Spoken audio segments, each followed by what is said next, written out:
Amigo, si j'ai mis un petit peu plus de temps que prévu à te sortir cette vidéo, je dois l'avouer, c'est parce que ce duel m'a donné quand même bien mal à la tête. Je comprends un peu mieux maintenant les galères de Sven-Göran Eriksson à l'Euro 2004 au moment de composer son milieu de terrain et au moment de trouver une solution pour faire cohabiter ensemble ces deux monstres sacrés du football anglais qui étaient Frank Lampard et Steven Gerrard. C'est quasiment impossible de les départager tant les deux sont extraordinaires et similaires, mais c'est quand même ce que je vais tenter de faire aujourd'hui avec les arguments les plus rationnels et objectifs possibles. En même temps, c'est vous qui l'avez demandé.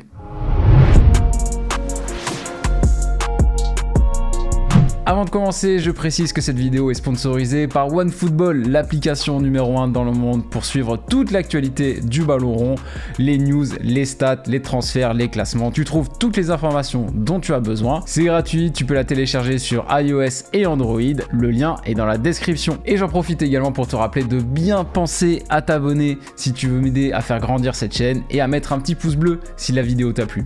Bon, comme je le disais en intro, comparer Steven Gerrard et Frank Lampard, c'est un peu comme comparer une Ferrari avec une Lamborghini. C'est assez compliqué. Les deux étaient des milieux de terrain absolument extraordinaires, les deux savaient absolument tout faire au milieu de terrain, les deux sont devenus de véritables emblèmes de leur club. Bref, un sacré casse-tête pour les départager. Mais comme la dernière fois avec Drogba et Eto'o, on va y aller point par point.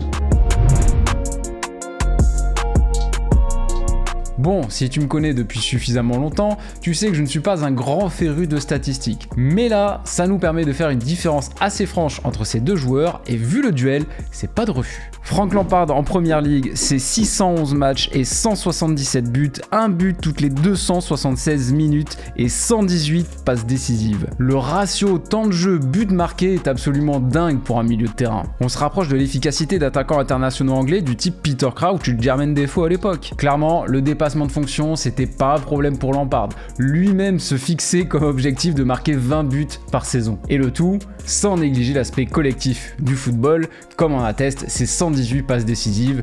Je pense que Drogba doit le remercier encore. Bref, Frank Lampard était un monstre de statistiques, c'est d'ailleurs lui qui détient toujours le record du plus grand nombre de buts marqués en première ligue par un milieu de terrain. Et il est encore aujourd'hui le meilleur buteur de l'histoire du club, devant quelques attaquants sympathiques comme Drogba, Zola, Hazard ou encore Jimmy Floyd Hasselbank. Steven Gerrard en première ligue, c'est 504 matchs pour 121 buts, un but tous les 340 minutes.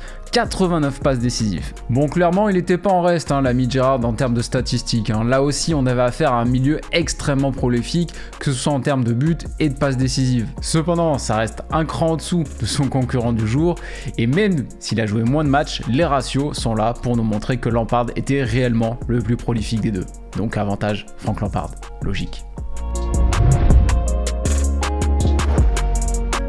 Avec Gerrard et Lampard, on est sur deux clones quasiment. Deux joueurs au physique équilibré, ni trop grands, ni trop petits, des musculatures toniques mais pas surdimensionnées, une bonne résistance physique qui leur permettait d'être solides dans les duels tout en restant explosifs et une grosse capacité d'endurance. Sur ce dernier point, on pourrait penser que Gerrard avait un avantage car on le voyait beaucoup plus courir et tacler dans tous les sens que ne le faisait Lampard. Mais je ne pense pas que Lampard ne savait pas le faire, c'est juste que c'est pas ce qu'on lui demandait. Contrairement à Gerrard, à qui l'on a plus souvent confié de tâches défensives, notamment quand il jouait aux côtés de Xabi Alonso. Quand il avait Mascherano derrière lui, de suite, son abattage était moins important puisqu'il avait l'Argentin pour faire le sale boulot. Lampard, lui, a toujours eu un Essien ou un John Obi Mikel pour le faire. Un joueur exceptionnel, parcours exceptionnel. Avant de devenir un emblème de Chelsea, Lampard a dû faire ses classes du côté de West Ham et de Swansea le temps d'un prêt. Gerrard, lui, n'a connu qu'un seul club en Angleterre, Liverpool. Les deux ont connu le très haut niveau très rapidement et ont très vite prouvé qu'ils étaient des cracks, des joueurs taillés pour les sommets. Et leur régularité au plus haut niveau dans une première ligue extrêmement compétitive que celle du début des années 2000 ou en Ligue des Champions ne peut que forcer l'admiration. Là encore, c'est un match nul pour moi. Certains valoriseront la plus grande fidélité de Gerrard à son club, son aura, ce qu'il représente pour le club et même pour la ville de Liverpool, contrairement à Lampard qui après 13 saisons à Chelsea s'est permis de filer à Manchester City. Mais là, on est quand même dans des considérations philosophiques, on n'est pas dans le rationnel et c'est pas l'objectif de cette vidéo. Là aussi, ça va être très compliqué de départager ces deux joueurs, pour la simple et bonne raison que ces deux monstres savaient absolument tout faire. Leur niveau technique était tellement élevé qu'ils pouvaient se permettre de jouer à n'importe quel poste au milieu de terrain et d'y exceller. La qualité de passe était également exceptionnelle chez ces deux joueurs. Gerrard utilisait beaucoup plus son jeu long que Lampard, mais je ne pense pas que Lampard ne savait pas le faire, c'est plus que Gerrard avait un positionnement plus reculé que Lampard et avait donc plus l'utilité de ce jeu long. Mais Lampard nous a montré à plein de reprises qu'il en était tout à fait capable. Le seul point sur lequel j'arrive à les départager au niveau technique, c'est sur la frappe de balle. Bon, elle est monstrueuse chez les deux, entendons-nous bien. Quand il marquait, généralement, tu le sentais passer. C'était quand même assez brutal. Mais je trouve que Gerrard était plus impressionnant car il tirait de très loin, tandis que Lampard, lui, marquait plus souvent à mi-distance, à l'entrée de la surface de réparation ou en prenant la profondeur pour marquer comme un véritable avant-centre. Les deux tiraient très bien les coups francs, mais là aussi, Gerrard me semblait plus adroit et plus régulier dans cet exercice. C'est donc une victoire pour Stevie G.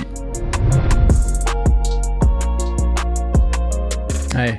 Comme d'habitude, on termine par le palmarès et c'est là que va se faire la différence. Ligue des Champions, une pour Lampard, une pour Gerrard. Ligue Europa, une pour Lampard, une pour Gerrard. Champion d'Angleterre, et là ça pique. 3 pour Lampard, 0 pour Steven Gerrard. Et là, on est quand même obligé de se rappeler de cette glissade fatale en 2014 qui donne le titre au Chelsea de Frank Lampard. FA Cup, 4 pour Lampard, 3 pour Gerrard. Meilleur classement au Ballon d'Or, deuxième en 2005 pour Frank Lampard, juste devant Steven Gerrard, troisième, pour ce qui est également son meilleur classement. Alors de base, je suis un énorme fan de ces deux joueurs et avant d'écrire cette vidéo, j'étais incapable de trancher entre les deux. Mais là, en prenant point par point, je suis obligé d'en venir à la conclusion que le plus grand des deux était Frank Lampard. Pas le plus fort, parce que je pense vraiment que les deux étaient aussi monstrueux l'un que l'autre, mais on est obligé de constater que Frank Lampard a accompli plus de choses, décroché plus de titres, plus de records que Steven Gerrard. Après, je te l'accorde, peut-être que si Steven Gerrard avait joué dans un club plus stable, mieux géré, comme l'était le Chelsea de cette époque-là, le résultat serait tout autre. On ne peut pas dire que Steven Gerrard ait été un grand chanceux tout au long de sa carrière. Mais bon, l'histoire en a décidé ainsi. Petite parenthèse, mais c'est quand même incroyable que l'Angleterre ait eu deux monstres comme ça dans son équipe et n'ait jamais réussi à les faire pleinement cohabiter. Surtout qu'à ces deux-là, il fallait rajouter Beckham, Hargreaves, Scholes, Carrick, c'était absolument dingue et malgré tout, ils n'ont jamais réussi à constituer une véritable Dream Team. Ni Capello, ni McLaren, ni Sven-Goran Eriksson. Je pense que ces trois-là aujourd'hui peuvent nourrir quand même d'assez gros regrets.